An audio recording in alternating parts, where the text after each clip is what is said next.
listeners, Tyler Frio with you on WBUT 1050 and 97.3 FM. Good evening, and we welcome you to the Tornado Alley. We are brought to you by the law firm of Dylan McCandless, King, Coulter, and Graham. Appreciate their support of the program here on WBUT, and of course their support for all of our local athletic teams and high school and college teams here in our area as well. So we're really excited to bring this show back to you. Last year, we actually brought this to the table, I think, maybe a week into the season. So now we get a full 10-week slate here of the Tornado Alley on WBUT. And if you missed us last year, really what the premise of the show is just to give you an in-depth look at the Butler High School football team. Each week we'll be sitting down with head coach Eric Christie along with a player on the team and a member of the coaching staff. And today we have three here, as well as head coach Eric Christie joining us once again. Eric, it's always good to see you. Welcome back. Tyler, thank you for having us again and getting us organized. Can't wait to get it going again. And we also have a quarterback here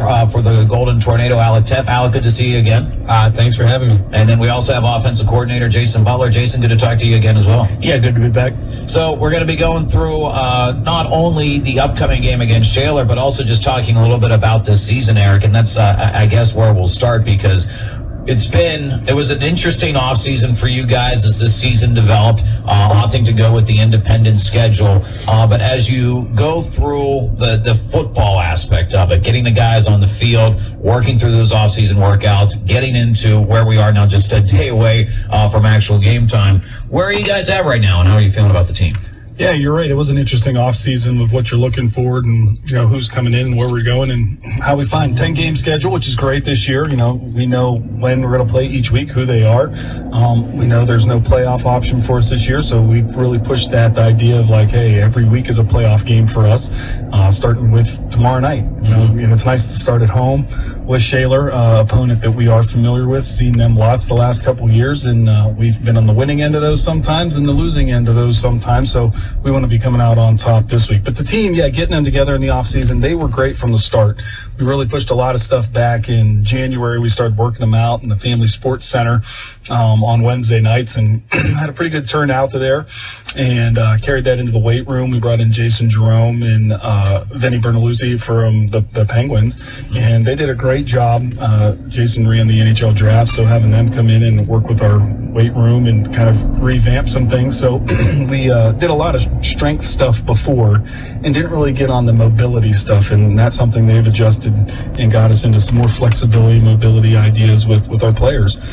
So I'm interested to see the results and see what comes from that on the field. Well, in terms of the number of guys this year, what are we looking at overall? Sure. Our roster had 63 to start the season, 9 through 12. We've had some injuries. Attrition already. Yeah. Right? You know how that goes. You're never going to, like we say all the time, hey, we want to keep everyone healthy, and it's just not a part of the sport. When you play a collision sport, I guess people can't get hurt. It happens from time to time. And we do have a few guys that won't be available for us tomorrow. But the guys are out there, been working hard, busting their butts out there. We were up at Clarion for camp, so it was fun to be up on their campus and see their staff. And the guy who recruited me up there, Dave Durish, was actually back on staff, so it was fun to see him and hang out. Yeah, so it was fun to see him. So they did a nice job with us. What led to the Clarion off-season workouts? What was the idea of going up there for a little bit? Yeah, we've always tried to get away with the team, just to have a camp to go to somewhere on a campus. And one of the reasons is just to get these players in our community another aspect of seeing another avenue, going out, hey, this is college life, to stay in the dorms. We're up there staying in the dorms. We're seeing their facilities, walking around the campus. So, hey, when you go to college, you're not just getting dropped off by a bus and then, high school, and that's looking there. In college, you got to walk around, see stuff. And Clarion, they got to go uphill a lot of the ways. There's a lot of uphill walks for these guys. So I'm sure Alec will be able to talk a little bit on that maybe later of what he thought of all that campus and being there. Well, I spent 4 years there, so I really enjoyed being back with them. And then getting on their turf, we were the first team to get on their turf. It was really a neat experience for us to be welcomed in on that. And Coach Monaco was like, hey, you guys you're the first one on it. And we were like, really? Yeah, so we got to be out there and be the first team. That's fantastic. So circling back to the scheduling aspect of it, the independent schedule, and again, this has been something that the Butler football program has been working with over the last couple of years, and through some circumstances outside of your guys' control, this was kind of the one option that was presented to you. So if you could walk some people and fans through how you guys came to that decision and what that schedule actually does look like this year. Yeah, we were in District 10 for the last couple of years. And the last 4 years, we got to play District 10 schedule. We made the playoffs in there a couple of years. Last year, we didn't. And so District 10 is great to us. They hosted us really well. We had some nice rivalry games with them, so really enjoyed being there. And we still got to have some schedules that were down from teams that are locally. We played Seneca Valley, played, Shaler and Westinghouse through those years. And some of those teams are still on our schedule, with Shaler and Westinghouse still being on our schedule. At the end of this year, we were kind of asked, like, what's going on? You coming back to the WBUT? And we analyzed, looked around, looked at our numbers and see where we're at with our program. And we just thought we're not quite ready for the 6A schedule. Like, we're just, the size. When you look at, like, if you're at a game, you'll come in, which I do expect everyone listening tonight to be at the game tomorrow night in their gold and white and blue and cheering and screaming and getting that going on.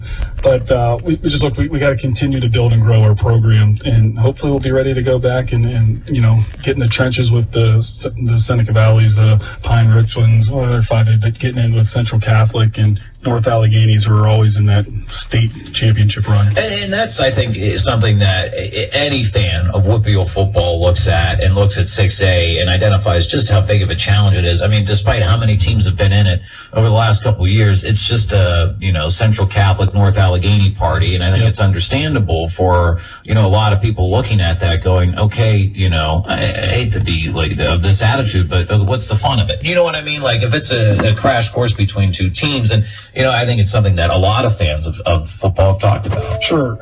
I mean, for us, I know 5A football is really good too. WBUT 5A football is really good, but I have noticed that there's never been a team in 5A elect to go to 6A. That's never happened. And they have the option. All those 5A teams have the ability to go up and play 6A, but it has not happened yet. So I did see Pine Richland win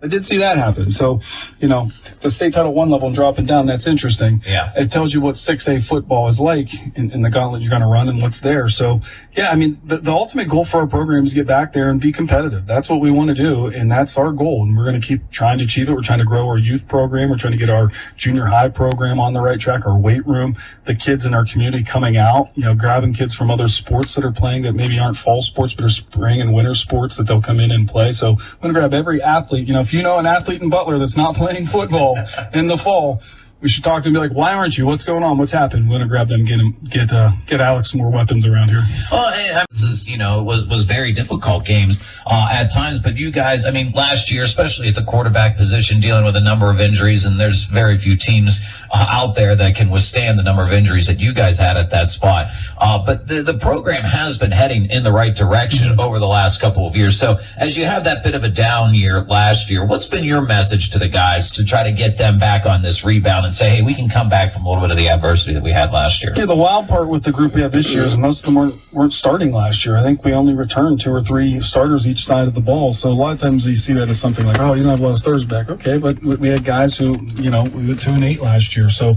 these guys who are going to be playing this year, JV's had success last year. They had a nice record last year. And so these guys are used to winning and expecting to win and come out. So I'm going to carry that mentality right into Friday night tomorrow and just roll through our 10-game schedule. So we talk about young guys, and I think we've had this conversation before, but I always like to talk about the group that's there right now. What have you seen? Because I know there were a couple ninth graders that got some playing time in Friday nights and made some really stellar plays as well. So what have you seen from some of these underclassmen and what they've shown you here so far through training camp? Yeah, dedication. I mean, that's they're hard workers. We got a few kids who'll probably be starting that are those ninth graders that are now 10th graders. Nico Baguetta will be playing safety for us and bounce around. He'll probably get some time on the field, bounce around at the offensive side too somewhere.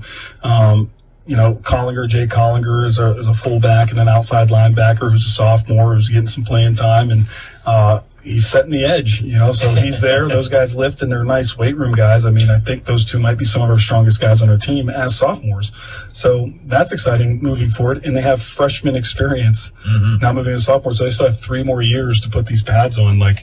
Wow, that's really exciting. So, as you said, you guys are coming in with a bit of a fresh group. Shaler's doing much the same. They were a very senior-laden team and a good ball club last year. How do you scout a team like this? Because nobody's back. You can't really go back to last year's tape. What do you do?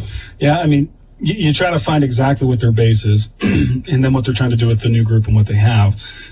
There's going to be a lot of first quarter writing stuff down and looking at each other and having conversations on the sideline, and between Coach Butler in the booth and Alec coming off, like us just kind of discussing what we're seeing and what's going on. So I think that first quarter is going to be a lot of learning. Yeah. So walk me through that then, and maybe we'll get into more of this with Jason too whenever he comes on. But as you're trying to sit there, especially from that head coaching standpoint, you're working through a lot of organization. How do you go through the process of analyzing what they're doing, field level as the head coach? Sure. I mean, the first part is I had to give the speech to the team today to not talk to me when we're on offense. Right now, you guys got to go to someone else. I am not available when we're on offense. But a lot of that is we got an idea of what they're going to be in, right? So we studied film, saw last year, saw their scrimmage last week. So we got an idea of what we think they're going to be at. Now, are they going to be in it? That's our next thing. So we got to check boxes like, yep, they're in it, or no, they're not.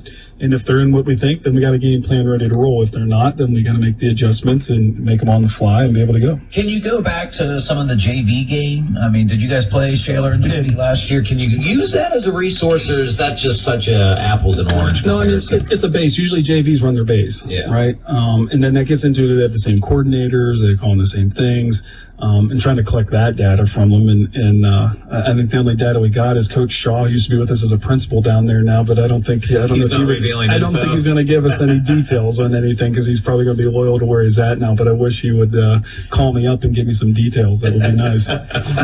So you guys, 7:00 kickoff tomorrow. What, as you've gone through all this, what has been the attitude this week? I'm sure there's just a lot of, not necessarily anxiety, but anxiousness and ready to go get playing. For sure, getting a team out, trying to get ready, but it's a TV game, so, I think the points on TV. Yeah, the points carrying this game, so I think the kickoff is actually 7:06 is my understanding. Official television time. Right, and so we got TV timeouts to deal with, so it's just a little different. You know how that goes, like instead of just getting the normal flow of a game, we've got to be ready to stop and wait for that green light to come on and then jump back in and run plays. So that's another added feature of this that, you don't normally get off the shoot. I appreciate the insight for the 7:06 kickoff, because I would be doing my pregame and going, why aren't we starting yet? Exactly. That's at least what I was told ahead of time. You might catch something tomorrow different, but that's what I was told ahead of time. I believe you, absolutely. That the network has to somehow run some pregame stuff, and then once they're ready for us, they'll signal. Tell you what, it's always a television world. They never make way for radio. Hey, we'll take a break. We'll come back, and we'll bring in Alec Teff. He's the quarterback for the Butler Golden Tornado. You are listening to the Tornado. Welcome you back to the Tornado Alley on WBUT 1050, 97.3 FM. Tyler Friel with you, previewing the Butler Golden Tornadoes game up against Shaler. Also just getting you ready for the Butler football season. Also with us here, in addition to head coach Eric Christie, is starting quarterback Alec Teff. Alec, good to talk to you again. We got to chat up at the Butler High School for Media Day. What was it like to be a part of a Media Day, getting all these photos and videos taken of it? Was this something you were comfortable with? I mean, it was just a new experience. I describe it. It's different being in front of all those cameras. I'm not a big picture guy, but it's fun. You got to enjoy it. It almost makes you feel like a celebrity, like a local celebrity, I guess. But, I mean, it's not something to get your head too blown up about and to get cocky over. It's just a fun experience, and I'm thankful that we were able to have it. Did you have to do, like, the typical goofy photo or something like that they make you do that? We did do a goofy photo. It was, I think, on the front page of the newspaper, actually. It was goofy. It was, Did you think that was going on the front? Did you think that was going in? I had no idea. I was like, this is not going to go in, and they put it in. It's pretty awesome. It's, Evan Rensel's holding up Quinlan Hanley's legs, and he's, like, holding him like he's a wheelbarrow, kind of. And then Coach Christie's holding up my legs like I'm a wheelbarrow. And we're all smiling at the camera, laughing, having a good time. And that's the one they used, huh? Yep. Well, the fortunate thing here is you're on radio. So we've got no visual evidence that you're actually Thank goodness. We're wheelbarrowing right now. People can't see it. So, Alec, what grade are you in? I'm going to be a senior. You're going to be a senior this year. You were the starting quarterback last year, and unfortunately you had an injury that happened during practice. Walk listeners through, one, what that injury was, and then the challenges in that road to recovery for you. Well, I mean, injury is just a terrible thing. I don't wish that upon anyone. And it's a terrible thing both physically to get back 100% healthy, and mentally it can have an effect on people. So that's something that I don't wish upon anyone. And what happened was in practice, I went to make a move, I went to make a cut, and I hyperextended my knee, and it gave out, and there was a plethora of things that went wrong in my knee whenever that happened. So then it was just, I don't know, it was kind of a struggle to get back, and to refocus my mind, I'd say, was the hardest thing in getting back, because I was very focused on physically returning, and I was doing a lot of physical therapy, but I probably didn't focus as much as I should have on the mental aspect of coming back from an injury. And so that led to me not being in the right place whenever I came back. So the off season then, you know, all right, this is my senior year. This is it. I unfortunately lost it to injury, which is obviously outside of anybody's control for the most part. But as you know, this is your senior year upcoming, and the things that happened to you last year. What was your off season like? What were the things that you were trying to do to go, okay, this is what some of the challenges that I had on the field last year and things that were presented to me, and these are the things that I got to do in order to be prepared for my senior year? I'd say the biggest thing I worked on this offseason was just being able to read the field, because that's a huge part of being the quarterback. And it's something that I'd say I struggled with last year, especially compared to this year. This year, I feel like I see the field much better than last year. So I think that offseason preparation helped me. And I also worked a lot just on throwing the football. It's like part of muscle memory. It should be natural. And I think that's where I'm at right now, is where it's natural. How do you evaluate mechanics? Because, I mean, you can watch football on Saturday especially, because you see these dynamite college quarterbacks, and they don't all have the same, pure style throwing mechanics. So how do you, Eric, especially having played the position, look at Alec and try to work on those mechanics when you're talking about throwing the football? I mean, first thing with him in the offseason is what I've noticed the biggest thing on him is his pocket presence. Like, it's been great watching him and breaking down film on it. He's just maneuvering that pocket so well. So I'm really excited to see it tomorrow night and see that play out. But if you're talking mechanically, each quarterback is unique. And just watch any college game, then watch another one, and you'll be like, that kid throws different from that kid, and that one throws different. So I just knew the way I was taught to throw quarterback, which was a long time ago. And there's new ways to throw. It was leather helmets, yes, yeah. We were doing all that kind of stuff. So, so when I first started coaching 20-some years ago, there was a certain method that I taught, and then what I realized is just the mechanics have changed. We used to really bring your arm straight up.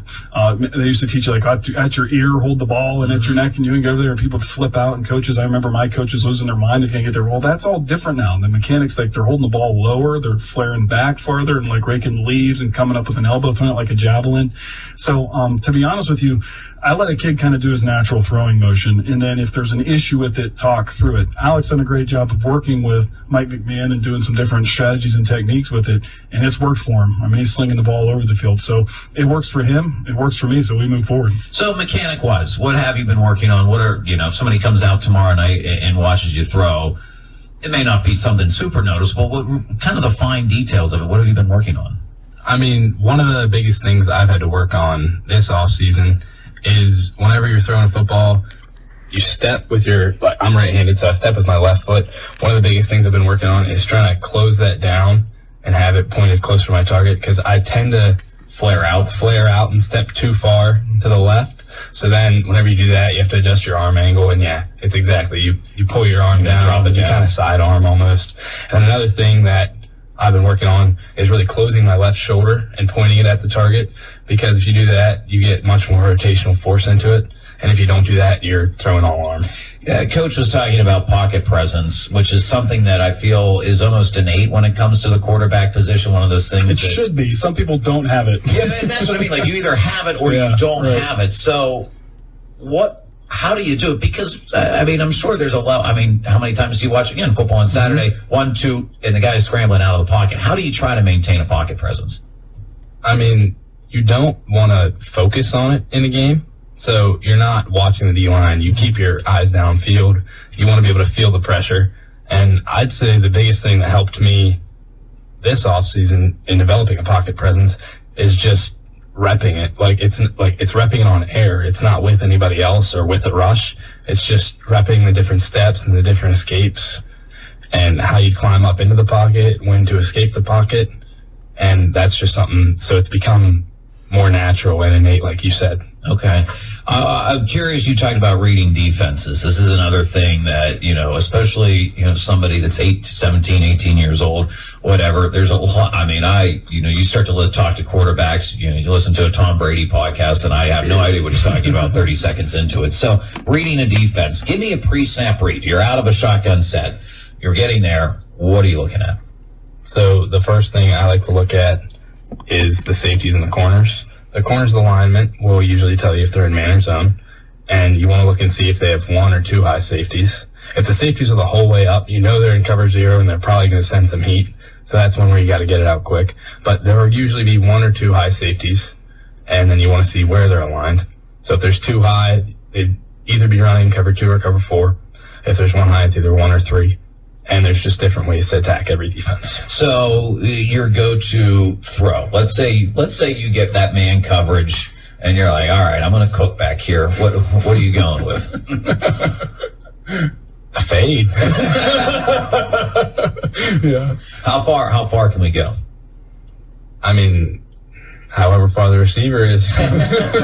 95 yards, the whole field. Good threat. Alec, too, I think we talked, we've interviewed a number of kids and a number of players. I think you may be the first one to ever use the word plethora in an interview. Is number 1 in the class? Is that right? You are right, number 1? Yeah. Do you like to talk about that a lot and brag, to all your friends that you're number 1 in the class? I mean, they know. But it's not necessarily something that I like to brag about a lot because, I don't know, you probably aren't familiar with this, but both of my siblings, I have 2 older siblings, they also were number 1 in their class. Oh, wow. So that's just, it's not as much of a big deal to me because I have 2 older siblings that did the same thing. So it was almost like I had to do it to, it's a competitive environment inside the Teff family. Yeah. I mean, it's not actually a competitive environment. My parents are great, but they're also smart, and so they gifted their children with smart minds. And he can't sit up there and say, "Well, I'm first in my class." I go, "So were we, Alec." Yeah. Great.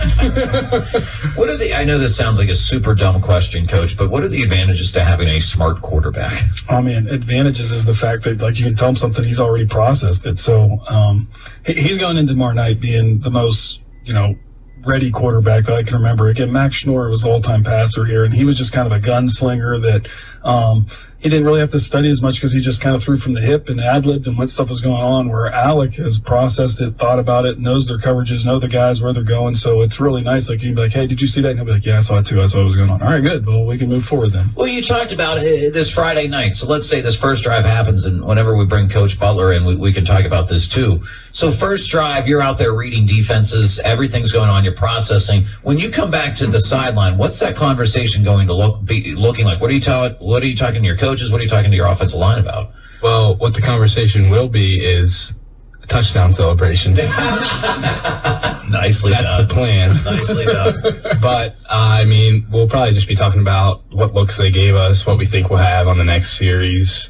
And like I said before, hopefully we'll be celebrating. Okay. I like it a lot. Yeah, we have the iPads too, so we'll cross our fingers they're working because sometimes they don't. But when they do work, you can come over and it's not only what did you see, what did I see? We can look at it together and be like, okay, here's what they got. Here's what's going on. Is that video or is it pictures? It's video. Wow, so you get to analyze video in real time. We do, which is really nice. It's great because Coach Butler will be in the booth and he can send it down. We get on the headsets and go over and really sit down and be like, okay, here's exactly, is this what we thought or not? What are they doing different? Who's going on? And we can kind of make the adjustments. Well, let's bring Coach Butler in here now since we're talking about it. So, as you're taking a look, you're working with Alec, you get a chance to go through this, especially with a lot of unknowns.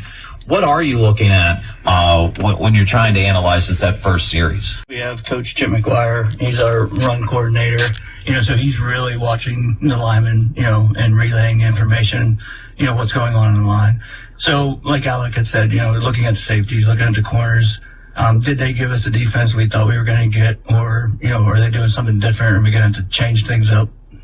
So whenever you're working with an unknown opponent like Shaler, this first drive of the game, How are you going to be in that play calling mode? What are you going to be trying to do? Oh, I mean, I think what we do is just, go with what's been our best plays, this, off season, what we've worked on, what we think we can complete. And you kind of, you're fishing, you're seeing what they're going to do. It's basically what you do on that first drive. And whatever works, you keep going to it. We'll talk a little bit more about offensive scheme and things like that coming up. But Alec, wanted to move back to you because you talked about, obviously, intelligent guy. Have you come up with any post-high school plans? Have you thought about that yet?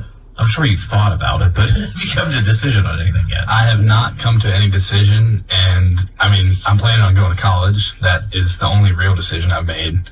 Where that'll be, I have no idea. Whether I'll be playing a sport, I hope, but you never know what opportunity presents itself. Well, have you come up with a major that you're interested in? Thought about that? There's a few things that I'm interested in, and I've thought about double majoring also because they're just, I can tell you, I never thought about that. That was something that never crossed my mind. It's okay. Do you have the best hair on the team? Oh, man. Wow. Do you have the best flow? Is there somebody else that is out there that is more competitive in the hair world? Because I know Coach Christie and I are definitely not in that conversation. We're out. I gotta say, yeah. I can't. I don't know. Actually, I gotta shout out Coach Van Lanningham. For his hair. He's bald. Don't be bashing the bald guys. But I actually have some of the players have told me I look a lot like Coach Harvey. Okay. He also He has does some have long good hair. flow, man. That's So that's true. I suppose maybe me and him are up there. all right. That's a fair question. Fastest guy on the team. Gotta go Kevin Shriver, the track star. Okay. I forgot about him race he last in? time. He's going to be a sophomore. Okay. And supposedly he ran, a 4.38 hand-timed 40? Yeah. And then there's a couple other guys that ran rough. I think Jabari Jennings ran like a 4.4 something. Okay. So you got some speed to work with. Are these guys wide receivers for you? Or are they on the... Shriver it's his first year back playing football. And so he's a JV running back. Okay. An outside linebacker. So He just needs some experience. We get him some experience. Yeah, absolutely. and Pino moves too, right? He's got good speed. he's probably 4.7, 4.8. Yeah, he That's moves too. Preston Simcoe ran a 4.63. So Okay. When you're working with wide receivers, and I think we talked a little bit about this earlier, but just to bring it back again, how do you guys try to develop that chemistry? What are some of the easier ways, not easier ways, but what are some of the more integral ways that you guys are able to do that? it's just reps. It's all reps. So the guys who showed up all summer and have been on the field the most with me, I have the best timing with. Mm-hmm. So I'd say most of the 1s and 2s, we all have really good timing. They know the routes. They run them at the right yardages every time, and I know my footwork for that. So it's not like the eyes that tell you when to throw it. It's your feet that tell you when to throw it. So as long as I keep my footwork consistent, I'll be able to get it out at the right time. All right, a couple other fire questions here. Favorite subject in school? Math. I've always been a math guy. What was your favorite math? What math are you taking this year? I'm going to be in Calc 2 this year. Again, something I never threatened to do. Favorite football team, NFL? Cincinnati Bengals. Oh man, you just had a lot of people here go, oh. You have some players, Coach, I know. that are like, I know. it was not a majority of Steelers last year when we interviewed people. Why the Bengals? I've always liked Tigers. It was, as a young child, I liked Tigers, so Okay. I've always been a Bengals fan my whole life. Joe Burrow fan? Of course. I love them. Favorite college team? I don't really have one. I don't really root for anyone in college. I like to root for the underdog pretty much. Okay, so always favoring the underdog. Volleyball, I know you play, right? Where do people see you on the volleyball court? What do you mean? Like, Are you up front? Are you in the back? Do you rotate the whole way through? Listen, I'm not a volleyball guy. I just know there are people everywhere on the floor. Yeah, I'm in the front row and I'm hitting, and then I'll go back to serve and then get subbed out. Okay. Football or volleyball? Football. football as of right now. Whatever season. And the volleyball coach is not sitting next to him right now. Yeah, exactly. If Lula Perula was back there, maybe a different conversation. I actually saw him the other day. Did you? Yeah, I saw him at a gas station in Evans City. It was crazy to run into him. Small world. I love that sounds exactly what he's a Lula great Perula guy. would be up to. Right. Hey, coming back after the break, we're going to be talking with offensive coordinator Jason Butler as we roll on the Tornado Alley, presented by the law firm of Dylan McCandless, King Coulter, and Graham here on WBUT. Welcome back to the Tornado Alley on WBUT 1050 and 97.3 FM. Tyler Friel with you. We're getting you ready for another season of Butler football. Of course, you can hear Butler football right here on WBUT. Myself and Chris Morrow will be back for another season. We'll have our pregame coverage coming from Art Bernardi Stadium tomorrow night at 6:45. Kickoff time, as I've just learned, is at 7:06, not 7 o'clock. And Chris Morrow, oh my gosh, is he so great with you on there. He does a great job. You guys do awesome. We have a blast, and we're looking forward to another season of it. And we're also looking forward to some road trips here this year because is there an away game, every away game over an hour away, right? Yeah. Does that sound right? Yeah, absolutely. And we also go out of the state for Twice. a couple of them, too. Yeah, West Virginia twice. Yeah, I mean, they got some songs around here that would probably be playing. Yeah. We do have a John Denver album Right, in that's here. what I was peeking at. Like, yeah. It would be nice to play country roads on the way out. Wouldn't it? In Morgantown. We'll wait, yeah. we'll just put it on repeat the whole time. Absolutely. I I know like the it. champ is here, one or the other. Jason Butler, also here, offensive coordinator. We talked a little bit in that last segment. But, Jason, how many years now with the Butler football program?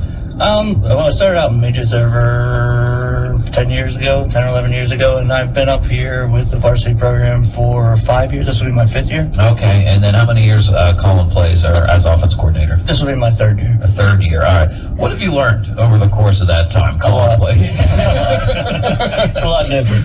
So, I mean, what exactly? I mean, when you take a look back at the last 2 seasons, and then you try to implement maybe some changes or things whenever it comes to your play call. What are the things that you've learned? Well, our offensive staff got together, in December, and we've been getting together every week since January, and we really have we've put an emphasis on a quicker passing game, keeping the pocket clean.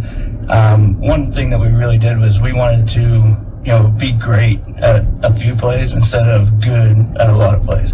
So we've really shrunk the playbook down.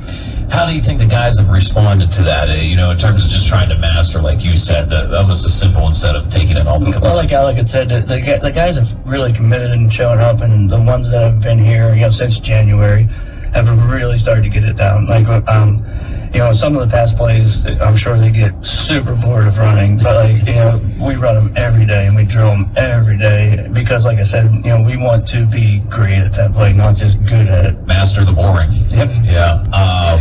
To be a quicker passing game, what goes into that? I mean, are we talking route design? What are we trying to do? Yeah, so there's an R4 system out there, that we've dabbled in, and kind of made our own plays out of it, but it's it's reading the defense. It's like Alec had said, it's a pre-snap read. You should know where you're going. Almost right away, and that way he can drop back and not have any worries about pressure or anything like that. The ball should come out before anybody gets close to us. So I mean, is that as you guys decided to go that route? What was kind of the reasoning behind it? Well, why go with the quicker passing game? I mean, I'd used it before when I was OC and got into it, and then when Todd Smith came down, he ran a wing tee, and we got back into that look. And Jason kind of came in when Todd was leading and kind of was underneath him a little bit, and then we were carrying that on. I just said, let's go back to what I like was going into it. I think it was good makeup for our team and where we were at. But the 4-0 system's really neat in the fact that I know even I talked to my dad like, hey, your quarterback's staring down guys. I'm like, well, that's what he's supposed to do. Like in this system, you are to look into areas and not necessarily, because there's different ways. Like, oh, why isn't he looking off doing that? Because you're wasting your eyes. Like, if it's open, throw it to the spot. So that might be a misconception sometime of where it's going to. There are certain plays that are built for that, but there's others that aren't. Like, you're just looking for the spot to get it to. Is the basis of that walk me through the line of scrimmage then on a play like this? So, you get out there, Alec reads the defense. What's he trying to communicate to wide receivers? How do you guys do that? Well, that's the thing with the system is the wide receivers have to be on the same page with the quarterback. So that's why we've been running it since January. Like, there's a hard deck, and by that, that's about 7 yards out. By that time, they have to make a decision if they're running the route, breaking off the route, and on time with Alec because, he's reading the same thing that they're reading, and he's going to put the ball on him, or he's putting it to a spot. If they don't break, if they don't see the same thing, then, it's an incompletion. Alec, how does that communication work then pre-snap for you? Are you saying anything? How does that work with the guys? I mean, like I said before, most of the guys who showed up in the offseason, they just know there isn't a communication that really has to happen. But then if there is something where we miscommunicate on something, I could tell them after the play is over or whenever we both come off the field. I'll just tell them on the sideline. And like Coach Christie said, we have the iPads. We can look at it. We can look over it. So, Jason, I go back to that first drive because to me, I would hate being an offensive coordinator in the first drive of not knowing what to expect. So, how do you establish a rhythm then? I feel like that's one of the really important parts of the first drive, first series of the game. How are you looking to establish a rhythm, not only as a play caller, but for the comfort level of your team? Yeah, like I said, we're going to run probably what, we're most comfortable with. But, it really is, you're out there fishing. You're trying to see what the defense is doing to you. Yeah, we want to have a successful first drive, but you also need to, we're taking notes. This is what they're giving us. This is what's going on. Hey, did you see the same thing? We're all, all the offensive guys are on the same headsets, and you just put that together, and it's like, all right, well, this is what we got. And then, you go back, shuffle through, see what you got, just, having that repertoire, we have, all the plays, to attack every area. So it's like, hey, we need these ones, or no, we need these ones, or hey, this might be good. And like I said, Coach Christie and Coach McGuire are really good at relaying information. I'll be back up in the booth, so you can really see the field a lot better up there. So you're going to be up in the booth? Yeah. Do you like that vantage point? I do. I like the vantage point, but I like being on the sidelines. The game is completely different. When you're up in the booth, it's like playing a video game, because it's all quiet. You got a headset on, you got all your papers laid out, and you're just dissecting what the defense is doing. So there's not that that atmosphere that the field gives you. Does that, at a certain level, though, be okay to kind of remove yourself from maybe the emotions of it to try to just stay almost comical while you're calling plays? Yeah, I mean, it is. Like I said, majority of my career I've been, down on the field, so it was different, but I think, being up in the booth gives you an advantage. How does that communication work between you guys? So, bring a fan into the headsets that's never had a headset on during a Friday night football game.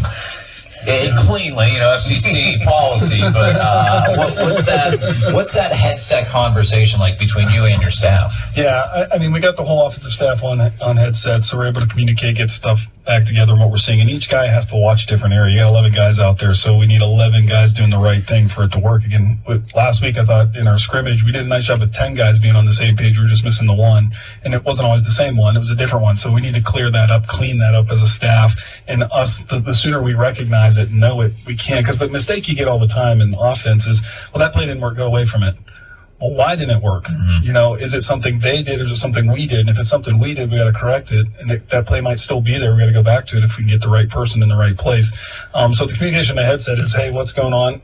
And with being in the booth, and again, I was a booth guy for a long time as a coordinator, it's nice because, like Jay said, you're not the emotion part of it, because coach is Alec, so Coach, we need to run this one right now. It's going to work. And when you're on the emotion, yeah, let's do it. No, but when you're in the booth, you're like, no, here's one that's going to be better, and let me show you why and what's there, and you can kind of remove yourself from that part of it. So that's a little bit of the details. It's nice too with the way we have it set up this year is we can change things. We got guys with cards that are going to be used on the sideline. That's going to be some communication. We've got guys holding up colors and stuff. So there's all kinds of neat ways to throw things up there, and then we can kind of establish what we need and relay that out. So this would be something that you've seen more and more common in the college game. Yes. And I mean, is that you're talking about this set, a lot of shotgun set? Then I would imagine, right?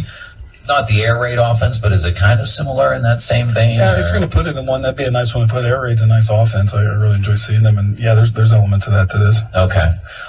Managing the game, and I've always been curious from this as a play caller, because there's been in that situation where it's either the second quarter, fourth quarter, 4 minutes to go, maybe it's tied.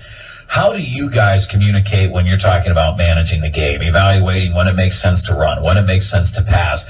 When you're in that crunch time and trying to manage a clock and manage a game, How are you guys communicating, and what goes into play calling in a situation like that?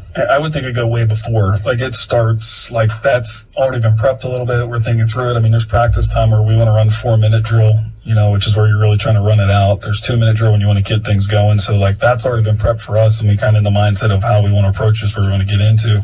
It's just hey, are we there or are we not? What's going on? Okay, let's go. Let's put the foot on the pedal, or like let's put on the brakes. Do you like to take a shot? Like, do you get eager to call this? Yeah, well, my first year, the quarterback did set the passing record in Butler, and I'm pretty sure the headsets, Coach Christie was like, man, you like to throw the ball.